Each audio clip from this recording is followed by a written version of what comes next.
Good evening, sir. Good to see you.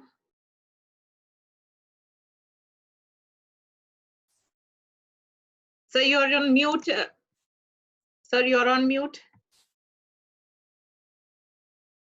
Yes, I'm unmuted now. Can you hear me? Yes, sir. Good to see you. Yeah, and I see yours as a still picture, not as a... Yeah, sir, because you're the star today. So I will No, be just... okay. So this is to save bandwidth, is it? Yes, sir.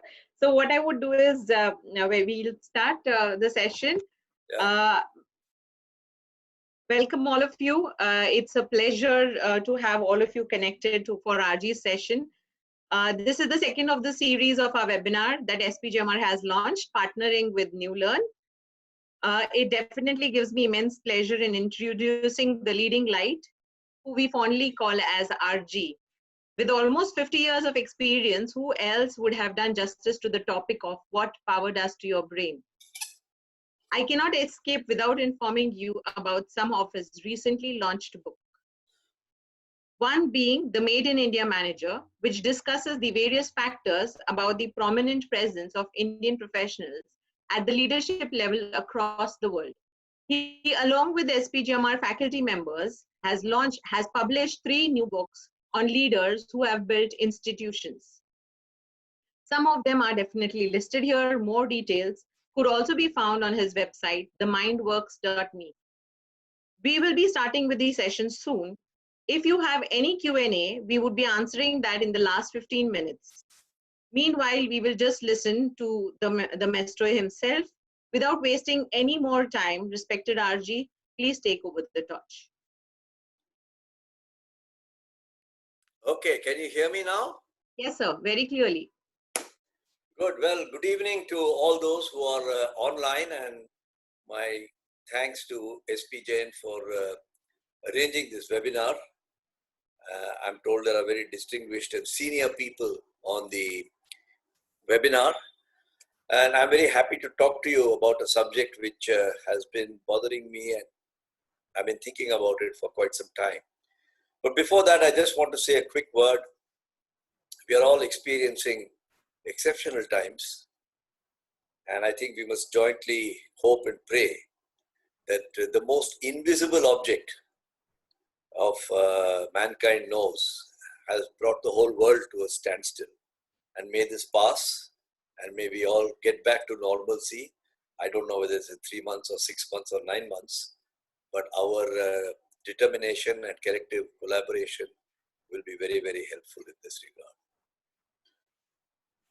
This gives us a chance to think about subjects which we don't get time to reflect upon, and therefore I'm going to use the opportunity today in the next, I don't know, maybe 35, 40 minutes to share with you the ravages of another very invisible subject, another very invisible object that is happening inside the brain of a leader, and which has devastating effects.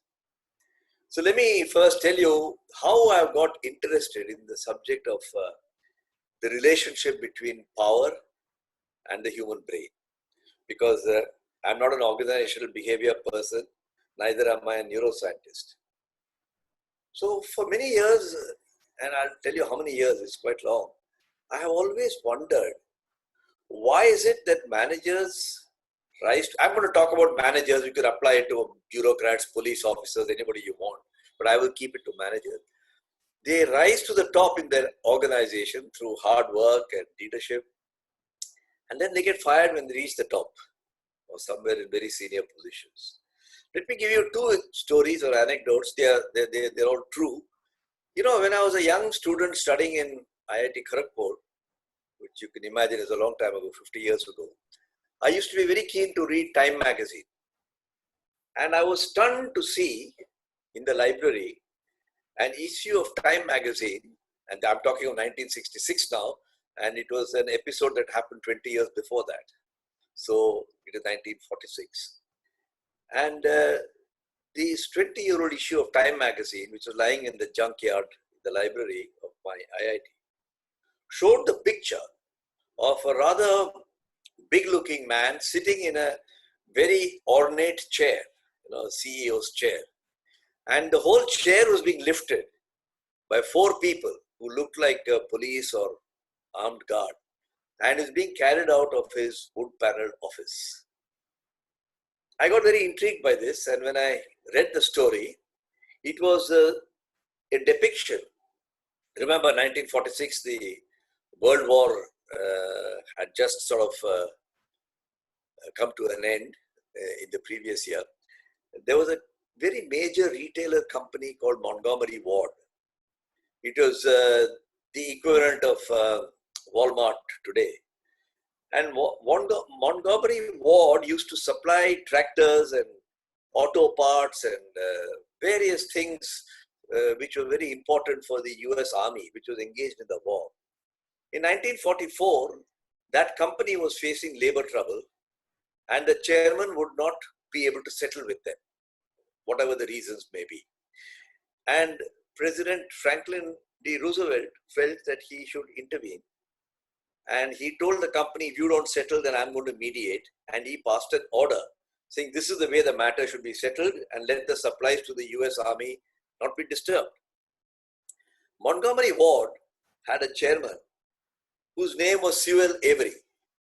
And Sewell Avery said to Hoods, this is my company, this is not the United States government, go to hell. In whichever manner he communicated that, the President of the United States got infuriated, and he passed an order, the President of the United States, sacking the CEO and the chairman of the largest company in the United States at that time, Montgomery Ward. And he directed the police to come and physically take him out of his office. And they came with those big poles which they stuck under the chair, and they physically lifted him because he just refused to walk out with them. And this sort of made a great impression on my mind. And I said, how come this guy who's been there around probably 30, 40 years, he looked like he was in his early 60s at that time, doesn't read the message? What made him stick till the end and he had to be physically carried out? The story of what happened after the war and so on is not is interesting, but not germane to what I have to speak about. So I shall move on to the second example. You can imagine I was 19, 20, 21, and I said, what happens to this powerful man that he can't think through this? I came across the second example. The second example happened, of course, after I joined Hindustan Lever, and I had already worked for 8 or 9 years. And I used to be a great fan of the Ford Motor Company, which was the biggest auto company in those days, with a high market cap. This is long before the Apples and the Googles and so on came in. And there was an engineer president, an engineer who had risen right up to being president. His name was Lee Iacocca. And Lee Iacocca was a dynamic manager, and what Jack Welch became some years later, Lee Iacocca was in those days. I used to follow him, maybe with a quiet hope that someday I could also become a top manager like Lee Iacocca. But what happened was, in 1975, the two Ford brothers sat down together, called him in, and said, we don't need you. Here are 3 slips. This happened incidentally in July 1978. Here are 3 slips. One sacks you, one you resign, one you go gracefully. Choose your slip. And Lee Iacocca was fired. Now, he had been 31 years in Ford. Imagine how many HR appraisals he must have received, which were very favorable, which is what enabled him to rise to the top of the company, of the most famous company at that time. And it struck me, somebody somewhere has lost his mind, whether it's the Henry Ford or is it Lee Iacocca or somebody else or the board of directors. How can you do this to a man who's been with you 31 years and whose HR appraisal you've done year after year and got him very well? So these 2 episodes, which happened to me at a very tender age, as you can imagine, I was 20 in the first case and in the second case under 40, caused me to follow CEO firings. Because I said, someday I'm hoping to be a CEO, maybe I will also be a candidate to be fired. Luckily, I have probably come close to it, but never actually been fired. But I started collecting case studies. And I put together 15 of them into a book, which was published by Penguin last year. It is called Crash. Here's a look of how the book looks. crash, the rise and the exit of CEOs, and those 15 case studies form the carbohydrate in that book. But then, who wants to read case studies of CEOs? I sat down and looked at the whole thing and said, what is common in these 15 cases? By the way, the kind of people whom I've covered in that starts with Carly Fiorina at Hewlett Packard. I'm just giving you a few examples. Jamie Dimon, who was fired from Citibank. Vikram Pandit, who was fired also from Citibank. It has Richard Thorman, who was fired from Xerox. Chris Vibacher, who was fired from Sanofi. Vishal Sikka, who was fired from Infosys. I had more than 15 cases, but the book was getting to be too thick, so I've kept it to these 15 cases. And I said, what's common amongst all of this? And what can we learn as managers? And I found it is all about power and ego. You rise in a company for showing competence. You get fired from a company for showing arrogance and power. So it's two sides of a coin. And therefore, I got into the subject of what is this power stuff that happens to a person as he or she rises in a company. Now, I'm going to use the metaphor of the leader and the CEO of a company, but frankly, power is exercised by many other people. You know, the municipal clerk who has to give the birth certificate for your daughter or son. In the old days, you get a milk cart from RA Milk Colony. Some little petty clerk, a railway clerk who could dispense railway tickets during the puja season. All of these people exercise power. Even today, to get your Aadhaar card or to get something, if it's not online, there are people who exercise power. The police exercise power on society. So think of the word power in a broader sense, though I shall refer to it as a CEO. Now, if you meet somebody who's challenged, his left arm, right arm, his leg, you feel empathy for that person. If a person is limping, you see how can I go and help him or her. If I tell you that people with power are challenged, you would find that rather difficult to believe. But the essential hypothesis that I'm going to make and place before you is that as you acquire power, you get challenged in your brain. You get brain challenged. Now, that's a form of damage. If you play a lot of tennis or kabaddi, you can fall down, you can get damaged. If you get damaged, you can either allow a certain amount of time for it to repair itself, or you have therapy. And it's exactly the same with people who acquire power. I mean, can't you think of old classmates of yours who I'm sure you've discussed amongst your peer group?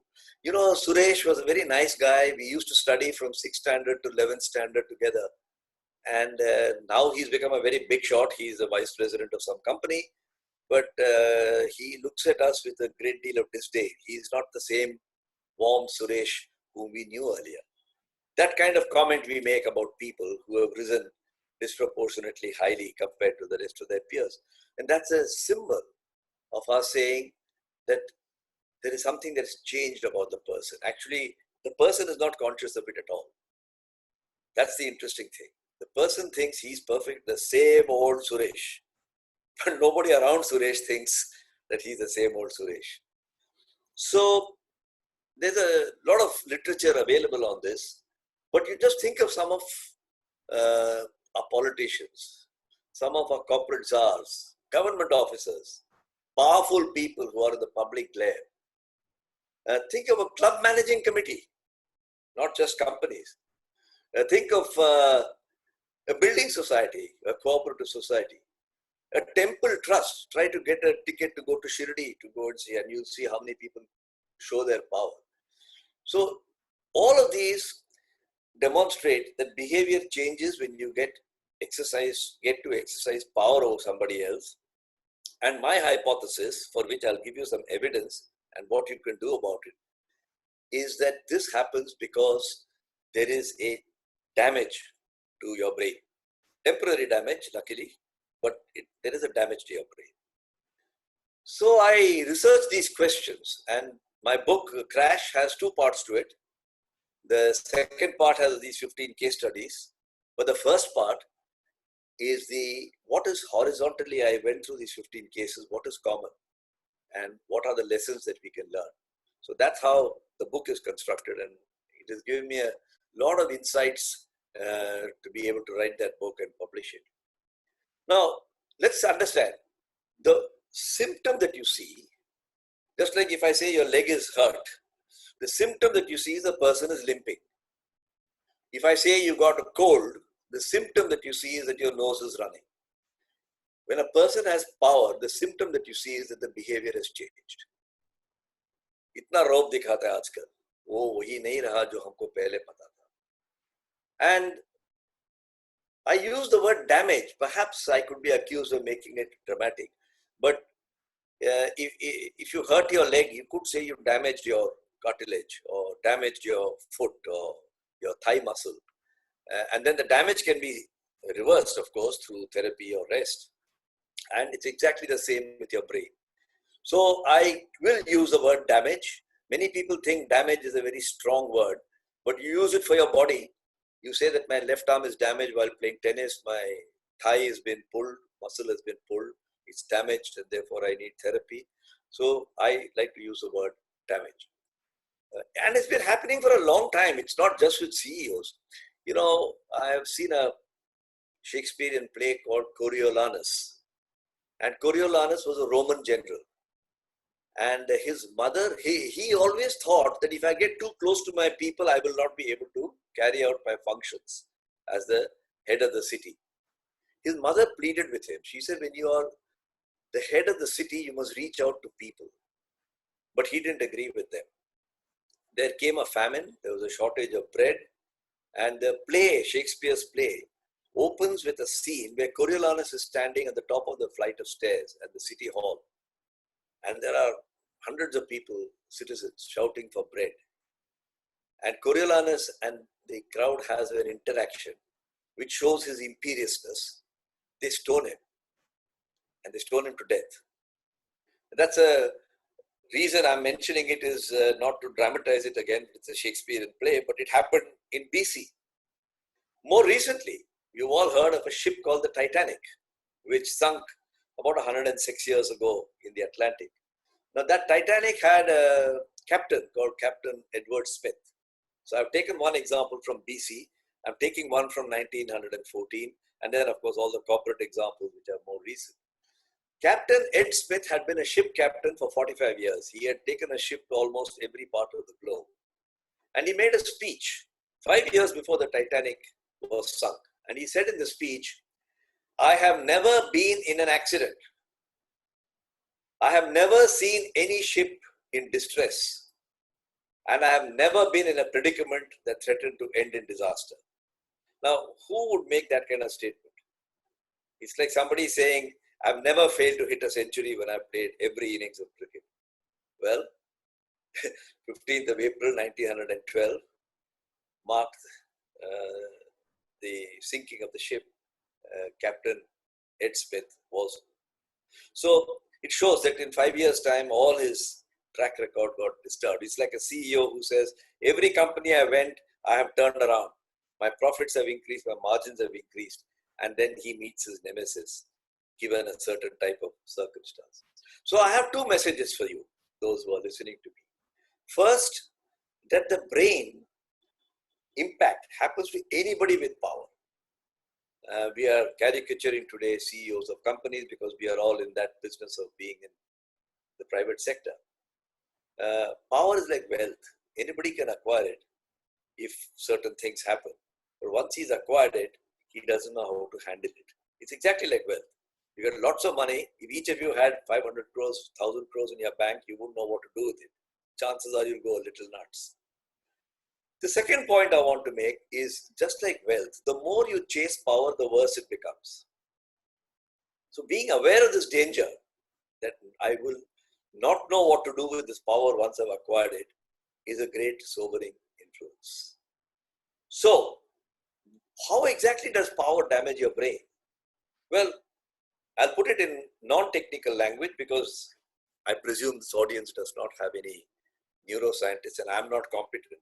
But in this book, I just want for those who would get it on the Kindle or whatever and read it, on page 18 and 19, I have given 11 research studies by neuroscientists and psychologists who are far more competent, and what all the findings are, they all go in the same direction. The brain is damaged. Now, this is terrifying. All of you are striving to become somebody very big, and when you become big, I want you to know that your brain will be damaged. As I have found in my own case, when I think back at my own career, I say some of the behaviors that I showed when I was the CEO of a company, I regret it. I regret it about how I treated somebody. And I've got some stories around it, but I will not deflect from the trend that we are setting and the logic I'm setting. So you and I are common people. We are not interested in the 11, 12 research subjects, but we are interested in a metaphorical way, an allegorical way by which you can try to understand what exactly this damage is. If my thigh muscle gets hurt, I will limp. I know there is a muscle there which has been broken or taut. What happens to your brain? Your brain is very plastic. All our brains are plastic. And it's like a bunch of loosely packed iron filings. Now imagine you put a strong magnetic force around it. Then when you put a strong magnetic force around it, what happens to the iron filings? Well, they adjust a little bit and they take the polarity of the magnetic field. And after some time, when you remove the magnetic field, what happens? Well, they get back to normal. Your plastic brain does exactly that. Power acts like the magnet. The rearrangement of the iron filing, the things that happen morphologically in your brain. And when you remove the power, like I'm now retired, I'm able to think about what I did as a CEO, as a director, as a vice chairman, etc. And I think of it very differently from when I was actually performing that role. Now you can see this in the public domain. If you stay with power too long, then your brain can be permanently damaged. Think of Jacob Zuma in South Africa. Think of Ferdinand Marcos in the Philippines. Think of Robert Mugabe in Zimbabwe. Or the most valuable, the most visible is Adolf Hitler in Germany. These people's brain got damaged permanently and they thought the world cannot do without them. There was nobody in a position to tell them that the graveyard is full of people who thought that the world cannot do without them. And today there's an epitaph on a number of tombstones. So, we are all dispensable. Now, what power does, according to the technical experts, is that it pumps testosterone into your blood. And that activates a neurotransmitter called dopamine. This is just to show you I've done a little bit of homework. Not that you and I, but it is just to persuade you that there is a certain amount of what science I have comprehended, which has gone into this startling judgment, frankly, that all of us are pursuing power and wealth and damaging our brain in the process. And it's the day you retire that the damage will get reversed. Until then. So, having, I hope, persuaded you that there is a damage to your brain and that the use of the word damage, while it sounds a bit dramatic, is not out of place. It's no different from damaging a muscle or damaging your eyesight and you wear glasses. Without my glasses, I'm challenged. In the same way, your brain gets damaged.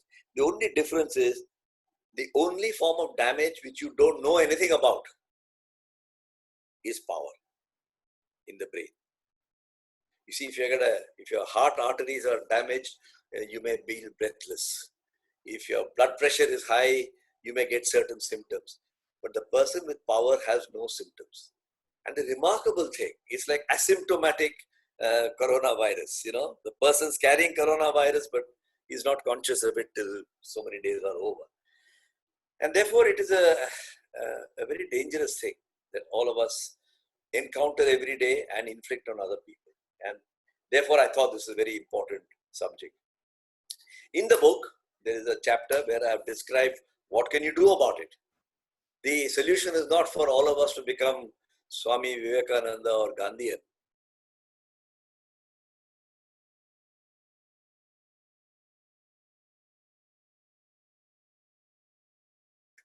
But you need to bear in mind the consciousness that this can be a damaging journey.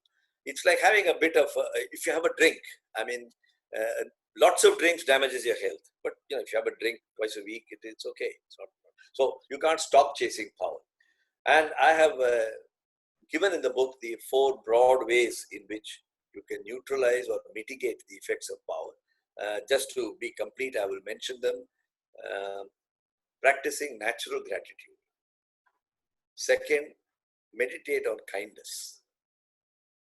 Third, spending time with the least powerful people in your organization. And fourth, rediscovering empathy. Rediscovering empathy through a spouse or a consultant or a therapist or whatever. And I'm going to take the last 2 as an example to sort of illustrate by giving you some anecdotes. But this point about spending time with the least powerful, the lever chairman, vice chairman, directors, we all used to travel to the field and work with the salesman. X number of days.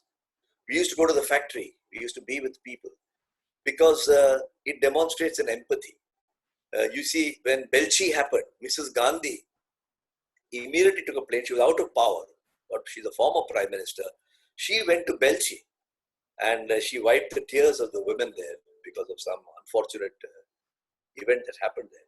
So I think it is very important to be able to be out with your people. But let me close what I have to say, and then we can have a little bit of time maybe for questions and answers, by giving you 2 stories which show how power was acquired and how its deleterious effects were mitigated by some techniques.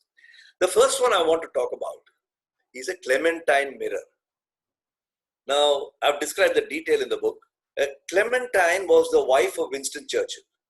Okay, I've given the name Clementine mirror without any authority from her because she cannot challenge me on copyright at this point of time. You see, my face and your face and all our faces have lots of defects. They have wrinkles, we have little holes, pock marks. And when you hold a magnifying glass to your face, magnifying mirror, then you can see what is wrong with your face. And the whole art of makeup artists try to fill up those gaps and make you look glamorous and nice. The same thing happens with a psychological mirror. Imagine instead of an optical mirror, you had a psychological mirror. Something that can speak to you and show you the pock marks in your behavior. Something that can speak to you and show you the pimples and wrinkles in your behavior. Then you can do something about it. Otherwise, you put the makeup and you think you're the most glamorous, beautiful person. Don't we say that, oh, I met this so-and-so film star on the flight coming from, she looks very ordinary. She doesn't look like she is in the movies. Well, that's true for powerful people as well. So, Winston Churchill, as you know, was the wartime prime minister in Britain. Highly controversial guy, highly self-obsessed, highly arrogant. He's not loved in India, though he's greatly admired in Britain. But those are not the subjects that should engage us now.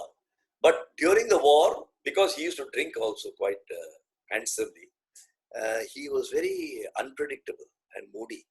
And the war was creating its own tension for the people working with him in the war office. And he used to spite at people, say nasty things, as it happens probably in some of our companies sometimes. And one day, a group of senior naval officers went and told Clementine, his wife, they said, "Madam, we don't know how to express this, but the Prime Minister is losing the support of his people. And we don't have the courage to go and tell him that. I don't know whether you could do something about it, but Britain needs Churchill. And therefore, the people who are working for Churchill need a better Churchill." That night, Clementine, who had been long married with Churchill and probably was the psychological mirror that he needed, sat down and wrote a letter. And I was very intrigued because I went to the US War Museum, UK War Museum, British War Museum near Kensington Gardens in London. And I went and looked for this letter and I took a photocopy of it. I'd just like to read it out to you. This is 1942 or thereabouts. "My darling," writes Clementine, "my darling, I hope you will forgive me if I tell you something that I feel you ought to know. One of the men in your entourage A devoted friend has been to me and told me that there is a danger of your being disliked by your colleagues and subordinates because of your rough, sarcastic, and overbearing manner. If an idea is suggested at a conference, you are supposed to be so contemptuous that presently no idea, good or bad, will be forthcoming. I was astonished and upset because in all these years I have been accustomed to all those who have worked with and around you, loving you. I said this act, and I said, no doubt it is the strain of the war. And then it goes on to say, I love you very much, and therefore I'm telling you this. She wrote the letter, and late that night, I think at midnight, the War Museum has shown this. Churchill came, probably he had had a few drinks, and he was tired, exhausted. He went to sleep. And she said, I can't do this to him. So she tore up the letter and threw it into the waste paper basket into 4 pieces or whatever. The next morning, she got up and said, if I don't tell him, who's going to tell him? So she put a sellotape or brown paper around it, and the reconstructed letter is lying in the British Imperial War Museum, which is what I went and saw and took a picture of. It's a handwritten letter. And in my own experience, I think I have found that spouses play a tremendously important role in keeping the power barometer under control. This doesn't apply only for women, wives to men.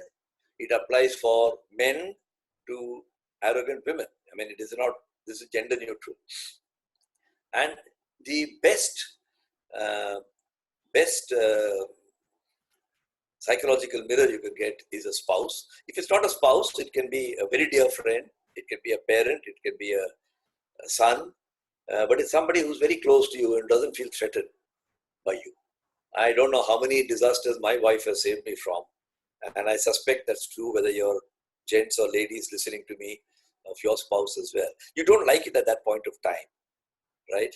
When your wife tells you or your husband tells you, that's not the way you should have behaved. You say, don't interfere in my office matters. But believe me, she's playing a role which we tend to ignore. So I'd like one more story to tell you, which is what I call Transformers patch up differences. There will always be differences between man and woman, the husband and wife, between brother and brother, between colleague and colleague. And this is a story about J.R.D. Tata, which I would like to tell you. The story goes back to 1951. And in 1951, J.R.D. Tata was 47 years of age, right? He had already been chairman for 18 years because he became chairman at 29 or something like that. And he was surrounded by people who were older than him and far more qualified than him, in the sense they'd been to London School of Economics, Imperial College of Technology, and so on. J.R.D. was a great consensus builder. Apparently, there was a particular board meeting in 1951 in which A.D. Shroff, who was a director, he's a finance minister whom India did not have. He's like Nani Palkhiwala's predecessor, quote unquote. He was a very shrewd but a very irascible personality. I didn't know him, obviously, but this is what the records suggest. A.D. Shroff and J.R.D. Tata, chairman J.R.D. Tata, had an exchange of words, which was a bit hot. And there was a disagreement on some particular economic policy. At the end of which, on the 23rd of August, 1951, a letter arrived from A.D. Shroff to J.R.D. Tata, in which he said, here's my resignation. I know that your name is on the nameplate, brass plate outside, so you have the right to do what you like. But this is not the way I was expecting to be treated. And J.R.D. Tata, what would I do? I asked myself, if a subordinate of mine, I'm the chairman and he's a director. If I got this letter, I would sit on it for 3-4 days, mull over it. I would show my anger, my resentment. I might even reply hot-headedly. I don't know, all those things are entirely possible.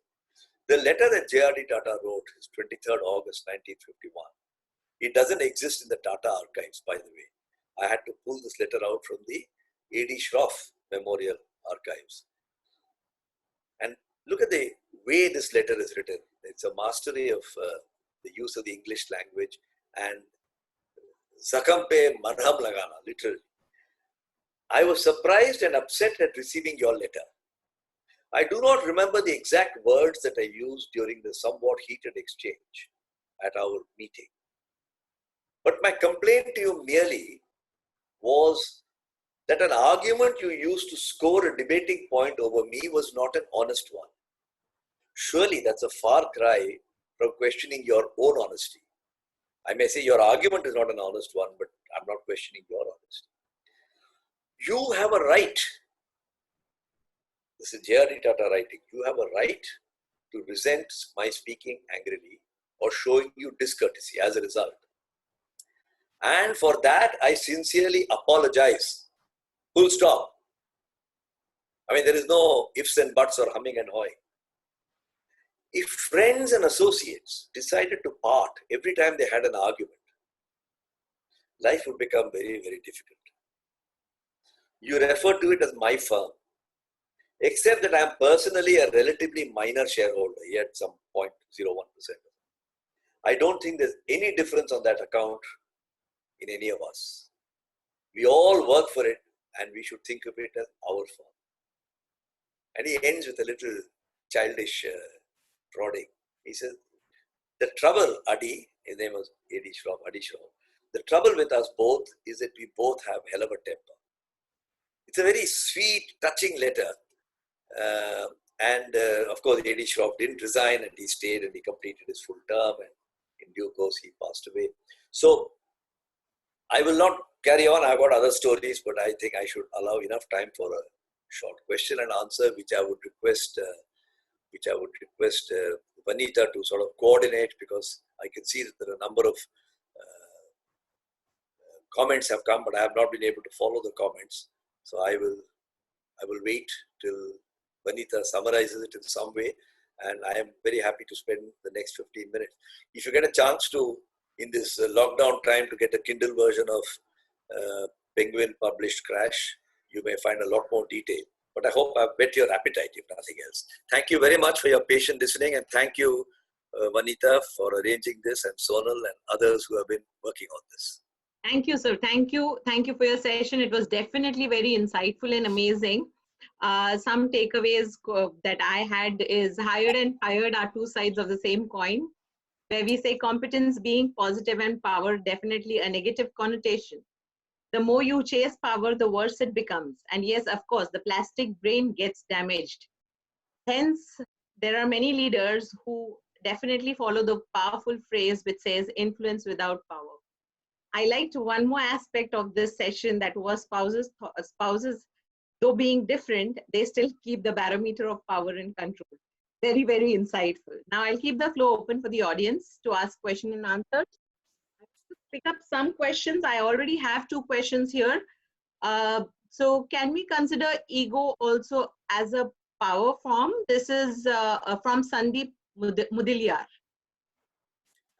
Well, ego, power, greed, there are technical differences if you talk to a psychoanalyst or an organizational behavior person. And I'm not getting into that because neither of us, neither the audience nor I, are specialists in this. But they're all one cluster. So if I say, is a cold and a cough and a headache all related? I would take the view, if I'm not a doctor or an ENT specialist, yeah, they are related. One leads to the other, and the cluster of them bother you. So ego, greed, power are all a part of the same omelette.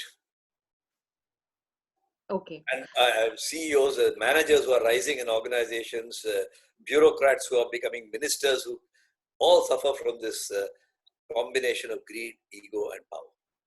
I call them derailers, which means they are like negative toxins, They are bad for your health, but they're inevitably there.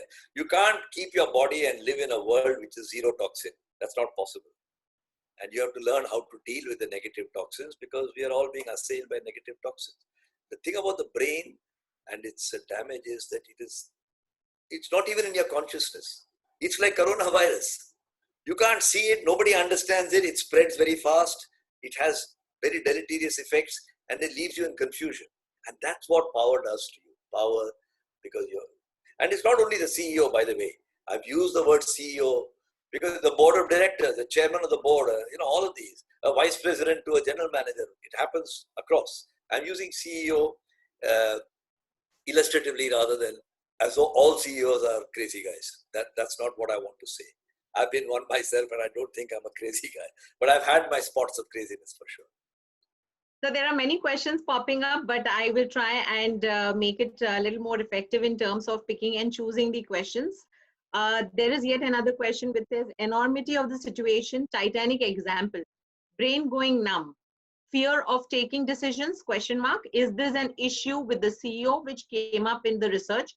Saurabh Prasad. No, if I've understood the question, it is because a guy is aware that his brain is getting damaged, does he get into the reverse? Yes. That he's overcautious. Well, I did not research those guys because they have not become CEOs. There are people who get so scared to take a decision that the problem overtakes them, but they are not the subject of my research. The subject of my research are people who were considered at that point of time to be unquestionably, they were in the Fortune 500 list, Fortune 100 list, they were getting awards, they were being given medals, they were giving public speeches, they were acknowledged to be good CEOs. And they're not all bad CEOs, by the way. Many of them have done brilliantly well after they got fired. That's one thing in America. You may get fired. Take Chris Wiebacher of Sanofi. He got fired from there. He's doing brilliantly well with, look at John Walter. He got fired and then he's done a terrific job. He's the best retailer CEO. So sometimes you have to contextualize this. There may be an unreasonable, Richard Thorman got fired from Xerox. I don't know if it's his fault. The case study suggests that it could be the fault of the chairman. Carly Fiorina got fired from HP. While she might have had her negatives, there were lots of other guys on the board who also had their negatives. So let's not do CEO bashing on this. How do we shift from being a pessimist to being an optimistic? Pranay Seth. Well, I don't know why you should be a pessimist in the first place. Most pessimists don't believe that they are pessimists. They think they are realistic. And likewise, most optimists don't believe they are optimists. They think they are realists. So you have realists who pass off as pessimists and realists who pass off as optimists. Because there is no reality. There is no reality. Everything is your perception. And I think the best way I have found, I'm sharing my experience. It's not directly related to power, but I would like to share my experience, is to be in touch with people.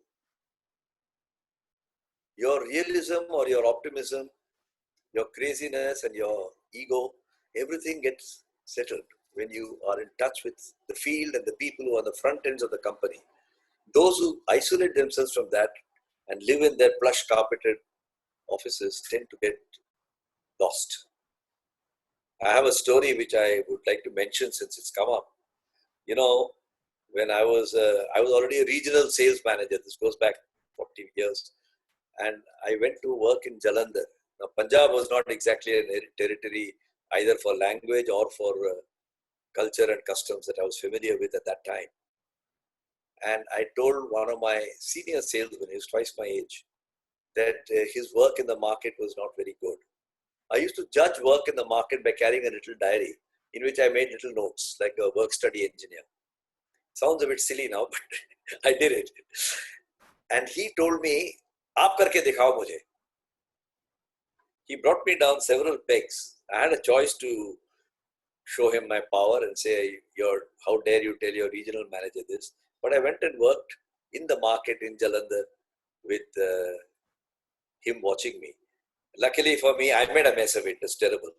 But the fact that I was willing to dirty my hands and go and do the work probably caused him to bless me. He said, "आप मेरे से उम्र में बहुत छोटे हो, लेकिन आप आगे बढ़ोगे इस कंपनी में. नम्रता रहना चाहिए." So I thought that was a nice little lesson which I learned. And that's what you require. It doesn't matter whether you're a pessimist or an optimist, but you must get the namrata. Namrata will temper it appropriately. Okay, sir. So what role does an HR have to play when power gets into the head of a business leader? It's not fair to look only at the HR guy because he's probably the weakest in a generic way. I'm not talking about a particular company. Of all the CXOs in the company, the HR guy probably politically has the least power, except in the odd company. So I would expand the question to say, what can colleagues do when they want to speak to the CEO? And there are multiple ways in which they can do it. Each one carries a risk. The key question is, are you willing to take the risk? You see, when I think mythology teaches us many lessons. When Ravan was very angry that Hanuman had come and burnt up Lanka, and Hanuman was chained and brought to the court of Ravan, and they said, finish him off. Everybody said, kill him. There's only one person who spoke up. We all know the story, so I don't need to go into it, which is Ravan's own brother, Vibhishana. He said, it is not the dharma of a Brahmin. Ravan was a Brahmin. It's not the dharma of a Brahmin to kill a doot, a messenger. You can maim him. And that's how Hanuman's tail was burnt. Now, Vibhishana spoke up. He paid a price for it. He was banished and he was sent into less important jobs. See the opposite that happened when Draupadi was brought into the court of the Kauravas after Yudhishthira had lost in the duel. Bhishma was there, Drona was there, Vidur was there. Not one of them spoke up. These are all the dilemmas that happen. So we have many corporate boards and senior managements which behave like the Kaurava court, where the Bhishmas and the Dronas keep quiet. And you have some companies where the Vibhishana speak up. And each person has to decide whether he's going to be a Vibhishana or not. Okay, great, sir. So I'll take a couple of more questions here.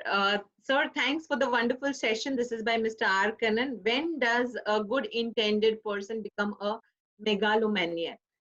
When does a good intended person become a megalomaniac? When does a good intentioned person?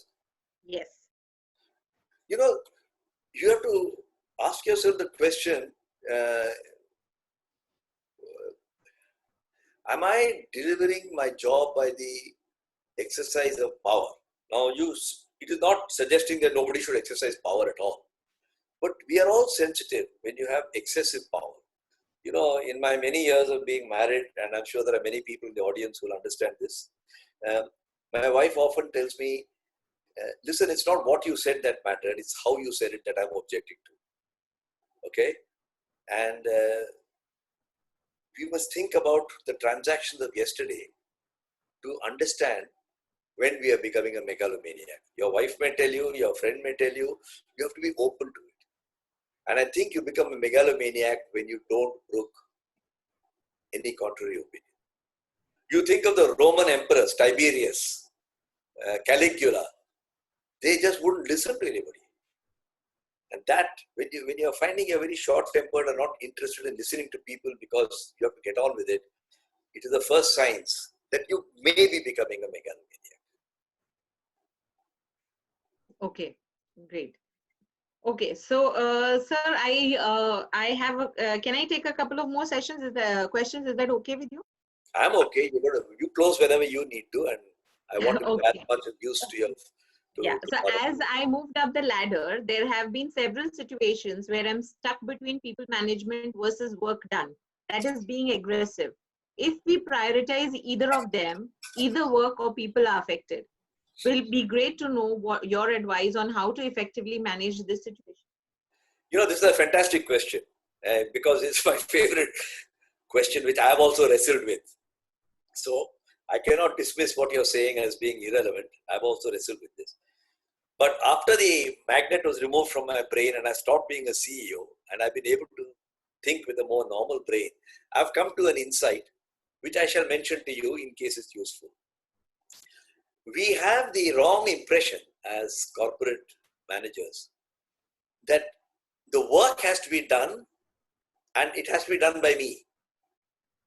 And anybody who objects or wants to change it is an obstacle. So this is like water, which is coming down a mountain, and any obstacle to its flow down, we would like to get rid of that obstacle. We tend to therefore get short with that person or see him as being obstructive rather than constructive. In some cases, they are so. No doubt about it, because he's ideologically different, his personality is different, he has an agenda, I don't know, other reasons. But very often, it's the voice of sanity that speaks quietly. If you should change the lens through which you look at your work. That work is something that all of us together have to get done. That requires humility. Humility which is exercised in the pursuit of ambition produces the right effect. Humility which is subsumed to ambition doesn't work. So I don't know if I have given you a clear enough answer, but I can't give you a simple, straight answer. I hope that's useful at least to think about. Sir, this is a question from Milan. He asks you, for firing example, is it also to do with doing things much faster or taking decisions too fast without understanding context of what can work or what cannot? Well, fundamentally, if you take decisions without understanding what can go wrong, that itself is a weakness that you need to improve on if you're a leader. I mean, you must learn from that experience that you have not understood the issue. I don't think it has anything to do with the power and the ego. Our perception of a leader is that he must have deep blue eyes, a square jaw, and very quick in decision making. Whereas my definition of a super leader, what we call a shaper, because we've written those books recently with 3 faculty in SPJ, we call them shapers of an institution, are people who say, if those are the 3 obvious alternatives, why can't you think out of the box of some other alternative which is not so obvious? I'll give you an example. When Sharad Pawar handled the Maharashtra Vikas Aghadi, in the recent political thing, he got everybody guessing because he was thinking of ideas, although in a different context of politics, which is not our subject, which kept everybody guessing. He was not taking the obvious solutions. Likewise, when during partition time in 1947, there was humming and hawing going on how to deal with the Nizam state in Hyderabad. It was Vallabhbhai Patel who took a view and came with an out-of-the-box idea. He called General Chaudhary and he gave him General Chaudhary the idea that I want to finish it in 4 days. How would you do it? And it is General Chaudhary who came with the answer, because Vallabhbhai Patel was not an army man. And at the right time, he said, go and do it. And General Chaudhary, to his credit, he was a major general at that time. He later on went on to be the chief of the army staff. He said, it's done. In less than 4 days, I think 3.5 days, or there was some saving of time.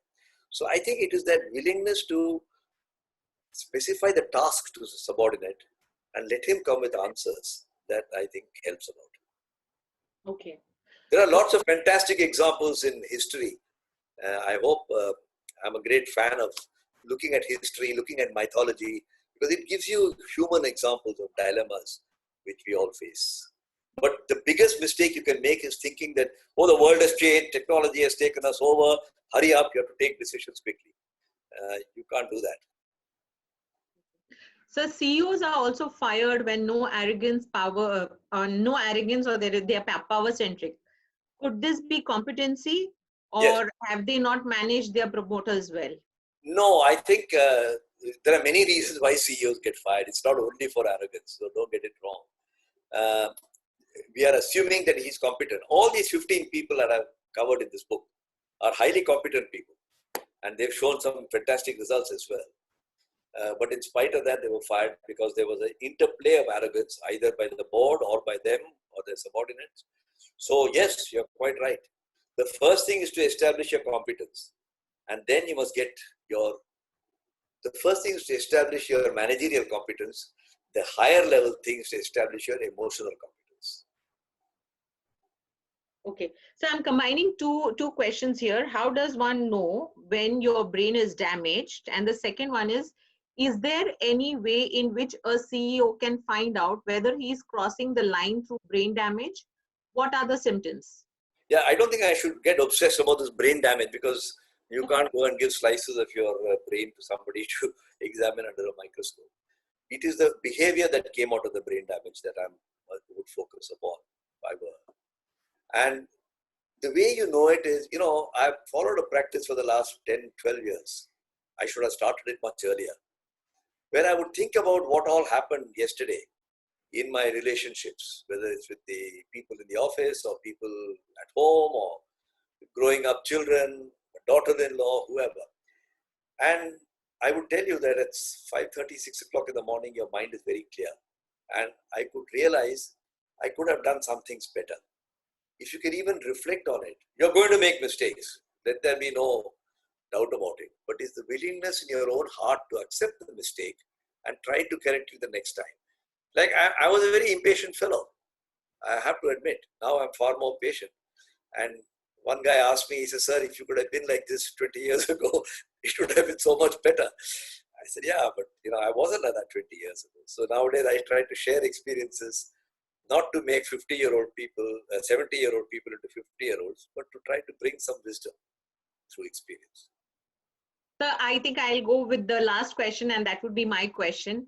How do you always maintain this smile and energy? Why? Ask my wife. No, I don't know if I do, but I have now, I'm in that phase of my career or life when I'm able to think back dispassionately. And I'm willing to admit that, God, I can tell you some stories which I won't do now because the shortage of time. I'll tell you, there was a chairman we had who was a tiger. He was very rough and he passed away some time back. So there was a condolence meeting. And people spoke. Of course, they were saying the nice things about him, but the reference to his being a rough person who were very masked. You don't say that at condolence meeting.